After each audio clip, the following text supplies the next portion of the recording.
new education policy has given fresh air of opportunity for all of us, and we are trying to make use of that in this. So, like chemistry was not mandatory, we have said now that even mathematics, physics is also sort of one of those subjects. Out of those 10, any 3 subjects, a student should be in a position to enter into engineering. Now, there is a caveat, should not suddenly make headlines tomorrow in the newspapers that mathematics and physics are not mandatory, not required. That is not correct. Many programs will still require mathematics as one of the most important ingredients for engineering education, followed by that physics, followed by that chemistry. Mathematics, physics, chemistry in that order will still continue to be important inputs for engineering education of almost majority of the discipline. There may be some exceptions.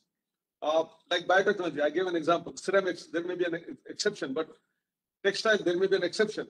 But by and large, I'm saying. Similarly, in computer science, they may say that we will be preferring a student who has done computer programming or something of that sort, or advanced statistics, because they are the ones which are very valuable for the programming in computer science and not the chemistry.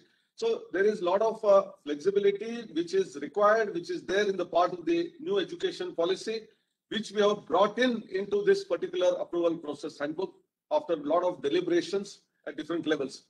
So it does not mean that physics and mathematics is not required or chemistry is not required. The JEE, the entrance exam of different state governments, that is CETs, which organizations are conducting, may continue to hold examination in these 3 subjects themselves. And admissions will also take place based on these subjects themselves. But we are creating a new window for such students who have possibly either not taken mathematics or not taken physics or not taken chemistry, but can they also enter into an engineering education is what we have opened up.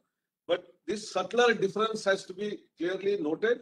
Otherwise, the wrong headlines will come and there will be issues. So I'm clarifying mathematics, physics, chemistry in that order are the most important.